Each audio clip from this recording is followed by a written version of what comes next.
Bueno, vamos a ir a la palabra del Señor, si usted me acompaña, en el libro de Segunda de Samuel, en el capítulo 6, vamos a ir a la palabra del Señor.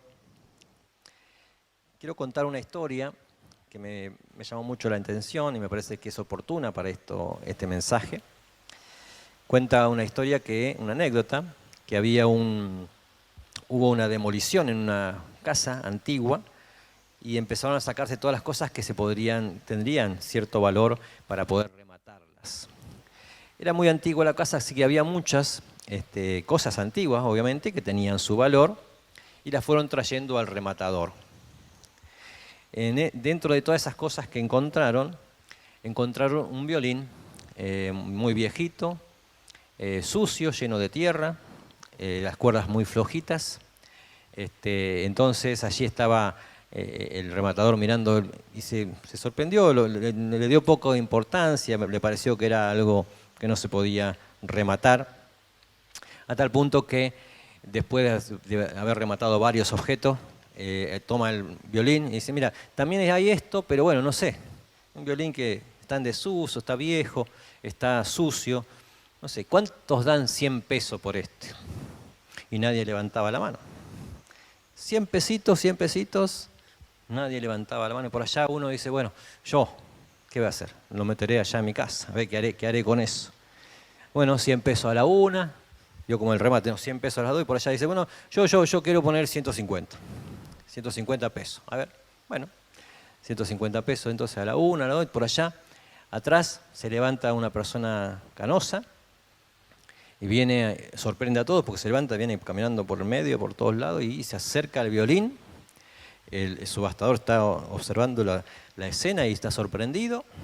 Limpia el violín con una franela, le acomoda las cuerdas, lo afina, agarra el arco, empieza a tocar una melodía y el violín empieza a sonar con una dulzura, una canción muy linda, y todos los que estaban presentes ahí se quedaron sorprendidos de la melodía, de la canción y de cómo sonaba ese violín. El muchacho terminó de tocar, el hombre grande terminó de tocar el violín, lo volvió a dejar en su lugar y se fue a sentar. Entonces el subastador quedó sorprendido. Bueno, ¿quién quiere subastar por el violín? Y por allá una mano levantada: yo 100.000 pesos. Por allá la otra mano: 150.000 pesos. Yo 200.000 pesos. Y por allá otro: yo 500.000 pesos. Bueno, 500.000 pesos a la una, 500.000 pesos a las dos, y ahí fue rematado el violín en una suma enorme, muy costoso. La moraleja o la reflexión es: de acuerdo a la mirada de cada uno, es lo que tiene el valor, ¿verdad? Es el valor que se le da a las cosas. Este hombre que no conocía el instrumento no le dio nada de valor, pero aquel que sí sabía cómo usarlo y para lo que podría ser útil, sí le dio mucho valor, y eso cambió el clima del auditorio. Y esto nos enseña a nosotros, a veces, a cuánto valor le estamos dando nosotros. En este caso, la inquietud que yo tenía en mi corazón, esa es la presencia misma de Dios. A veces no estamos nosotros acorde a lo que Dios significa para nuestras vidas. Y si usted me acompaña, vamos a leer un texto en la Biblia, en el libro de Samuel, segunda carta, o segundo libro, en el capítulo 6, dice así: David volvió a reunir a todos los escogidos de Israel, 30.000, y se levantó David y partió de Baala, de Judá, con todo el pueblo que tenía consigo, para hacer pasar de allí el arca de Dios, sobre la cual era invocado el nombre de Jehová de los ejércitos, que mora entre los querubines. Y pusieron el arca de Dios sobre un carro nuevo y la llevaron de la casa de Abinadab, que estaba en el collado, y Usa y Ahío, hijos de Abinadab, guiaban el carro nuevo. Y cuando lo llevaban de la casa de Abinadab, que estaba en el collado, con el arca de Dios, Ahío iba delante del arca, y David y toda la casa de Israel danzaban delante de Jehová con toda clase de instrumentos de madera, de haya, con arpas, salterios, panderos, flautas y címbalos. Y cuando llegaron a la era de Nacón, Usa extendió su mano al arca de Dios y lo sostuvo, porque los bueyes tropezaban. Y el furor de Jehová se encendió contra Usa, y lo hirió allí Dios por aquella temeridad, y cayó allí muerto junto al arca de Dios. Y se entristeció David por haber herido a Jehová a Usa, y fue llamado a aquel lugar Pérez Usa hasta hoy. Y temiendo David a Jehová aquel día, dijo: ¿cómo ha de venir a mí el arca de Jehová? De modo que David no quiso traer el arca para sí, de Jehová, a la ciudad de David, y lo hizo llevar David a casa de Obed-Edom, geteo, y estuvo el arca de Jehová en casa de Obed-Edom, geteo, 3 meses, y bendijo Jehová a Obed-Edom y a toda su casa. Fíjese que en esta historia encontramos varios personajes. Encontramos a Abinadab, encontramos a los hijos de Abinadab. Abinadab era un sacerdote, un levita, un pueblo elegido, o mejor dicho, la tribu elegida por Dios para hacer el sacerdocio en la casa del Señor. Es decir, que ya tenían contacto con el arca del Señor, ya tenían la experiencia de estar con el arca del Señor. Están sus hijos. Está David, dice la palabra que leímos con David, con todo el pueblo cantando, adorando, danzando alrededor del arca de Jehová. Estaban felices porque el arca de Dios estaba yendo ahí. Y está también esta historia, Obed-Edom. Y acá quisiera que podamos detenernos unos minutos para reflexionar juntos lo que el Señor hablaba a mi corazón. Si quiere, podemos pensar, o por lo menos escuchar, cómo viene la historia. Los filisteos eran el pueblo enemigo de Dios, en este caso del pueblo de Israel. Entonces atacaron a Israel, arrasaron con todo y se llevaron el arca de Dios, porque el arca era un cofre muy cuadrado o rectangular, todo de oro, muy valioso a los ojos naturales. Y se lo llevaron como un trofeo los filisteos, pero cuando estaba con los filisteos, dice la historia, lean capítulos anteriores si quiere, había hecho estragos en la ciudad de los filisteos y había pestes, hambre, lluvias, tormentas, un desastre había pasado. Entonces los filisteos se dieron cuenta que era eso y se lo sacaron de encima. ¿Y dónde lo llevaron? A la casa de Abinadab. ¿Cuánto tiempo estuvo en la casa de Abinadab? Según la palabra del Señor, 20 años. Y en estos 20 años, dice la Biblia, no había pasado nada en la casa de Abinadab. Pero si usted lee conmigo, dice que estuvo 3 meses en la casa de Obed-Edom y dice que lo bendijo Dios a la familia y fue prosperada la familia. ¿Qué diferencia? 20 años en un lugar, no pasó nada, 3 meses en otro lugar y Dios bendijo y prosperó la familia. ¿Cuál es la diferencia? ¿Qué es lo que pasa acá? ¿Por qué el mismo Dios, el mismo arca, el mismo pueblo y la diferencia que hay? ¿Dónde sale? ¿Dónde está esa diferencia?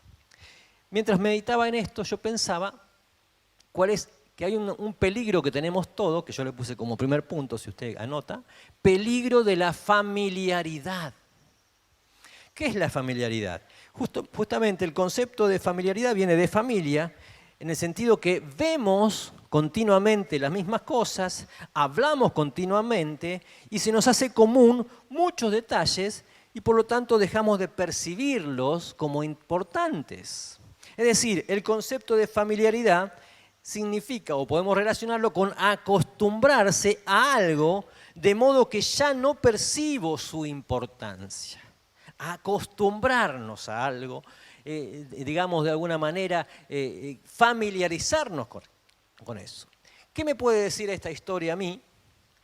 Por ejemplo, si usted sigue conmigo la palabra, 20 años en la casa de Abinadab. Abinadab, el sacerdote, la costumbre del sacerdote era ir al templo todos los días, adorar al Señor, acercarse al Señor, interceder por el pueblo delante del Señor. Sus hijos allí, 20 años atrás, adolescentes, convivieron todo el tiempo con el arca de Dios en el templo.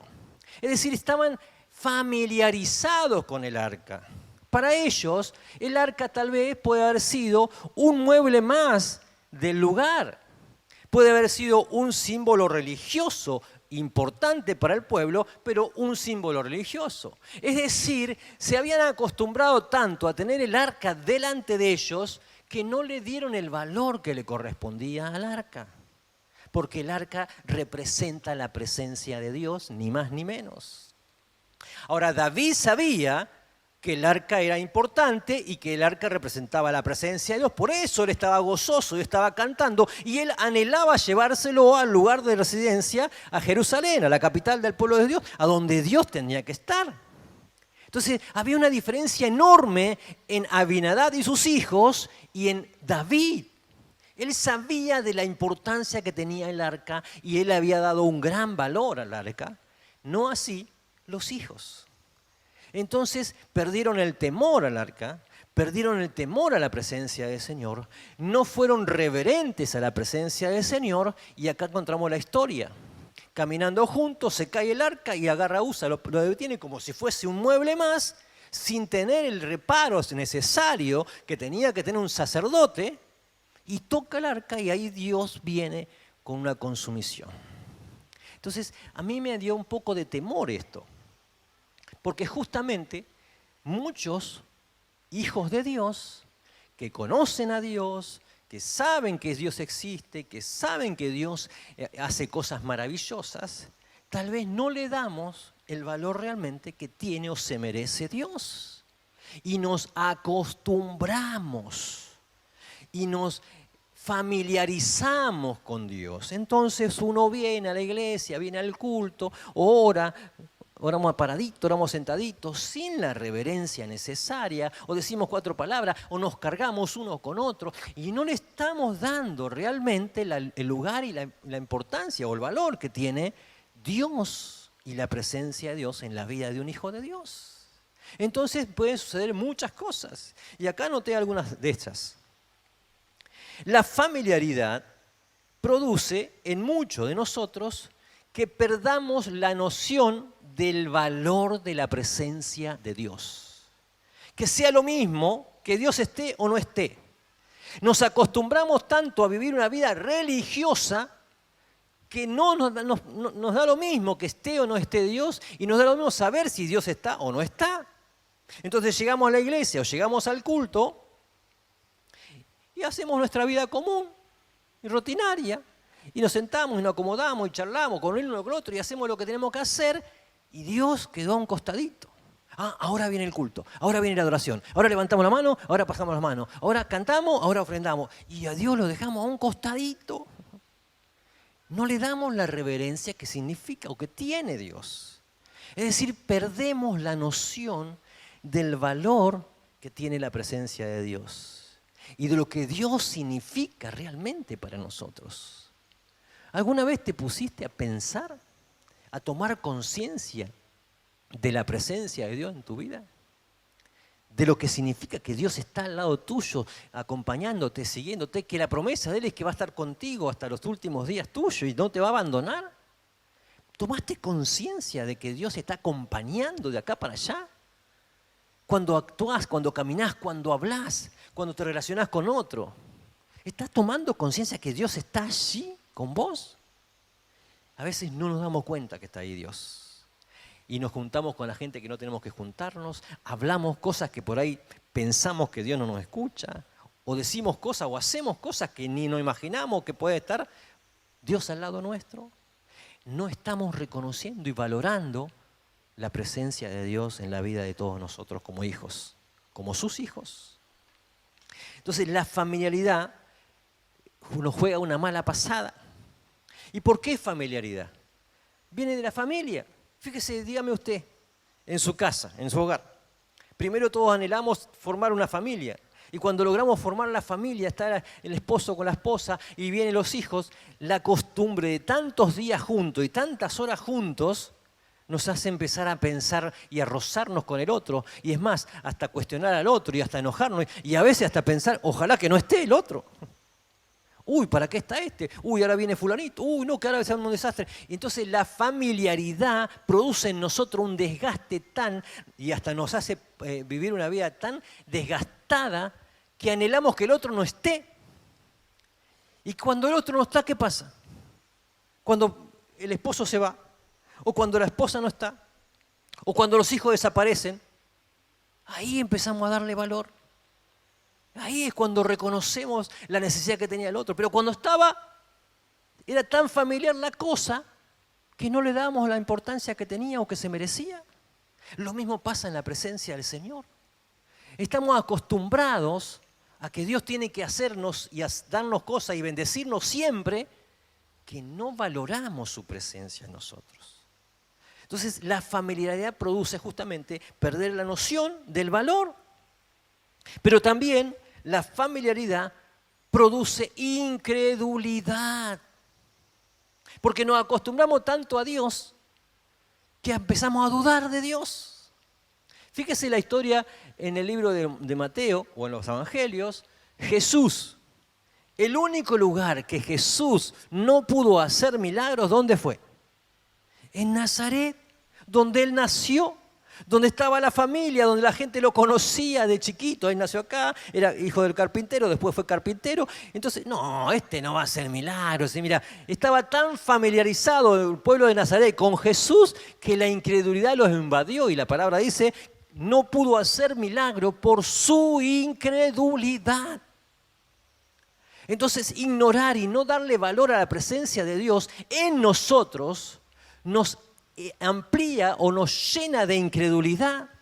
Entonces vos vivís una vida cristiana religiosa, sabés que Dios existe, que es lo mejor, pero empezás a tener incredulidad. Y no sé si Dios va a orar en esta cosa, o si me va a ayudar acá, o si me va a sanar de esto. No lo sé, la verdad que no sé, qué sé yo.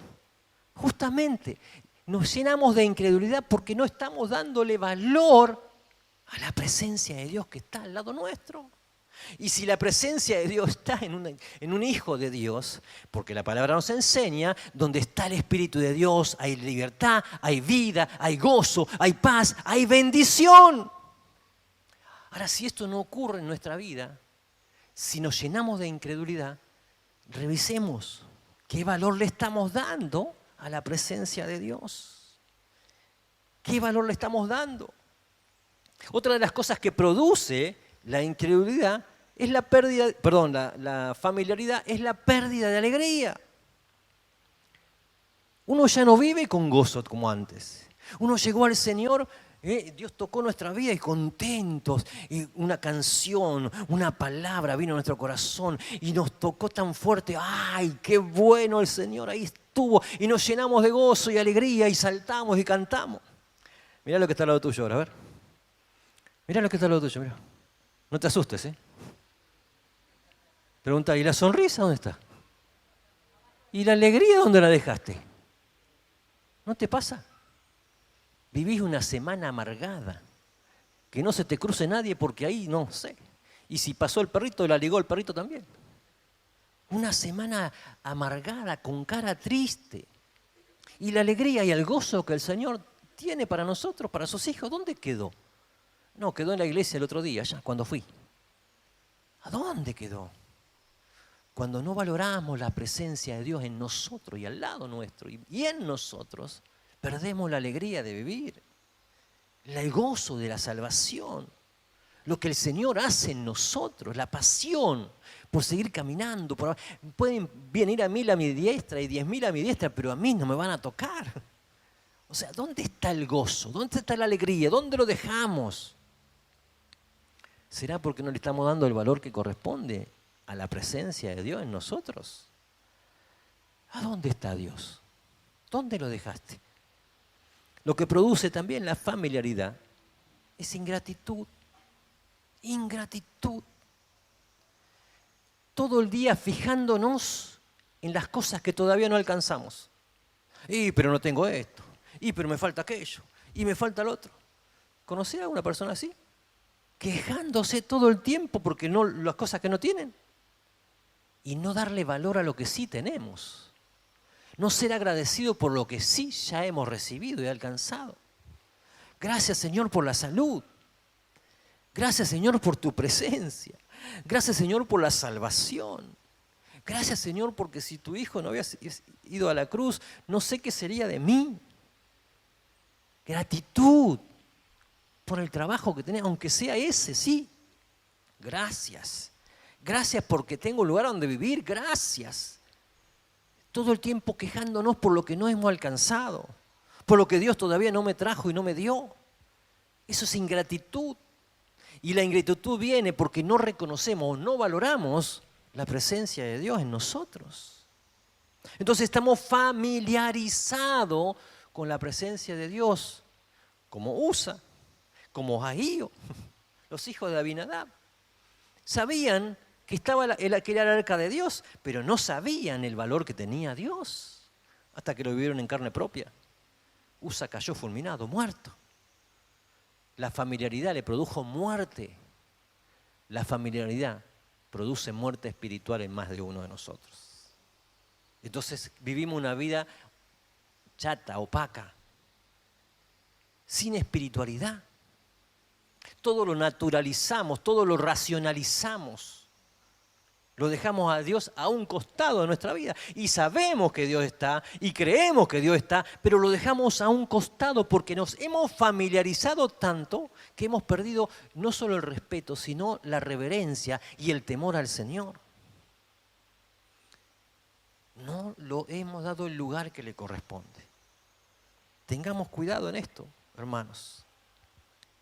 Ahora, quiero hablar un poquito del valor de la presencia de Dios.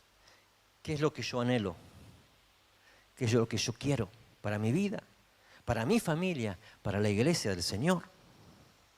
Darle valor a la presencia del Señor. En esta historia encontramos varias miradas, varios puntos de vista distintos. Hemos hablado de la mirada de Abinadab. Él veía el arca del Señor religiosamente. Era un símbolo para el pueblo de Israel o para el pueblo de Dios. Simbólico. Era un objeto más. Era algo más. Tengamos cuidado de nosotros vivir una vida cristiana religiosa, estructurada. Nos acostumbramos a vivir una vida religiosa, sin considerar a Dios en nuestras decisiones, sin considerar a Dios en nuestra vida, sin darle lugar a Dios que le corresponde en mi forma de conducirme. Todo el tiempo haciendo lo que me parece mejor, correcto a mí. Y es más, hasta cuestionando y diciendo cosas que me parecen mentalmente o racionalmente distintas a lo que dice la palabra del Señor. Y bueno, a mí me parece que es así. Hoy la sociedad nos está llenando la cabeza, bombardeando de mensajes anticristianos, anticristo, anti de Dios. Y nos dejamos llenar la cabeza por eso. Ahí estamos, y estamos hasta dudando nosotros de si será o no será. Pero ¿cómo no puede ser? Si Dios es amor, tendríamos que permitir tantas cosas o tal otras cosas. Estamos hasta dudando. No estamos permitiéndole a nuestra vida ser guiados realmente por Dios. Tengamos cuidado. Sin embargo, acá también está la mirada de David. David, él anhelaba que el arca de Dios llegara a donde estaba él, a Jerusalén. Porque él sabía que si el arca de Dios estaba con él, las cosas cambiaban. ¿Sabe una cosa? David tuvo muchas guerras. Los filisteos eran los enemigos del pueblo de Israel. Y muchas batallas tuvo David. Y más de 60 batallas dice la Biblia. Y todas las batallas de David las ganó David. ¿Saben por qué?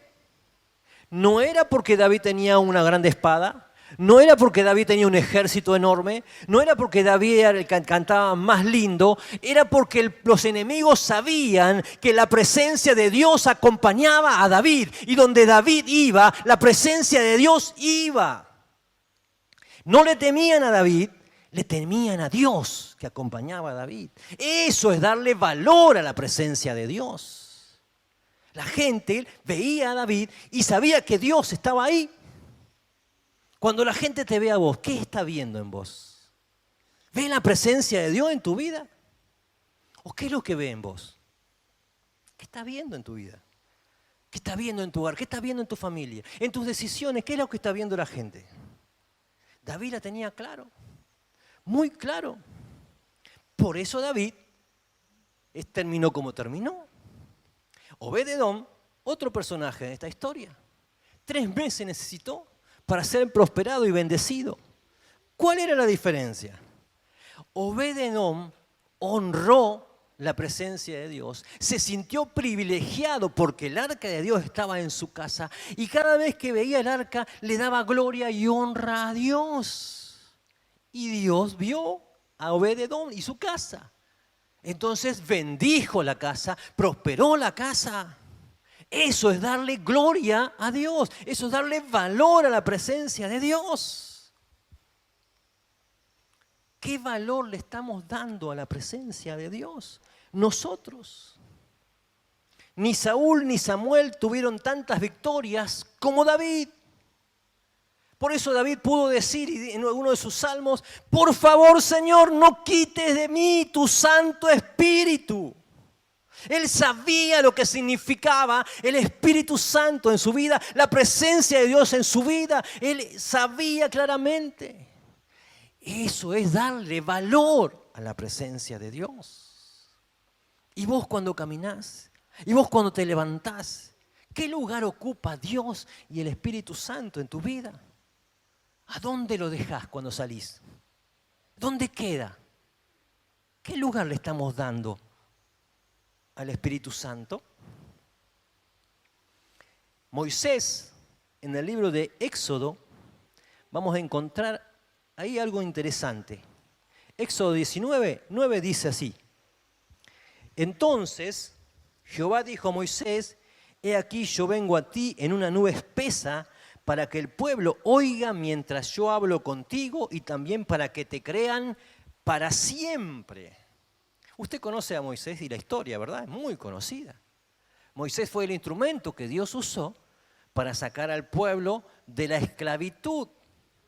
Y mientras Moisés hacía su tarea, Dios le dio muchas herramientas para que él utilizara. Una de ellas fue las plagas. Vinieron las plagas, y usted conoce la historia.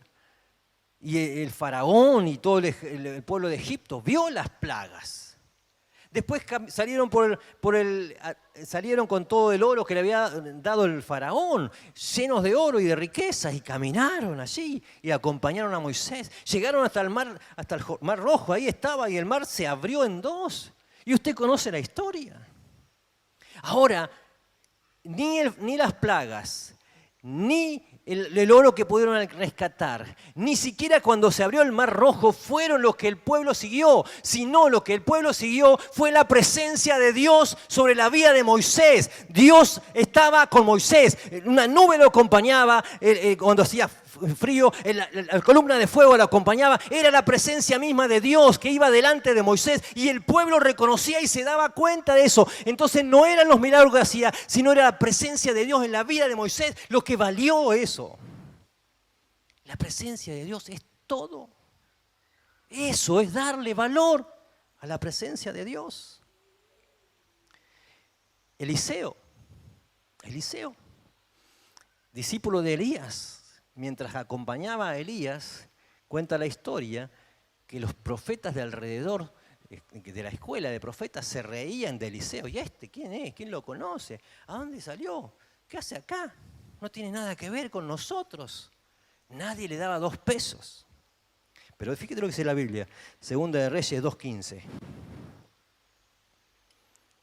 Viendo de los hijos de los profetas que estaban en Jericó al otro lado, dijeron, el espíritu de Elías reposó sobre Eliseo y vinieron a recibirle y se postraron delante de él. ¿Qué vieron en Eliseo después?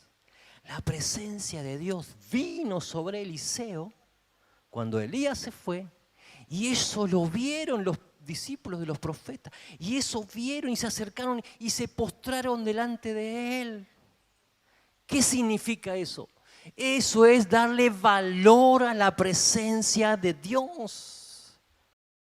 Último, Josué 1:16. Entonces respondieron a Josué diciendo: nosotros haremos todas las cosas que nos has mandado e iremos a donde quiera que nos mandes. De la manera que obedecimos a Moisés en todas las cosas, así te obedecemos a ti, solamente que Jehová tu Dios esté contigo como estuvo con Moisés. El pueblo de Israel, terminada la etapa de Moisés, Josué al mando, tomó la posta, tuvo que avanzar sobre la conquista de Canaán, y ahí reunió todo el pueblo, y entonces el pueblo le dice: mirá, vamos a hacer todo lo que vos nos digas. Vamos a obedecerte como obedecimos con Moisés. Y vamos a acompañarte en todos lados. Lo único que te pedimos es que la presencia del Señor esté sobre vos. Eso es darle valor a la presencia de Dios.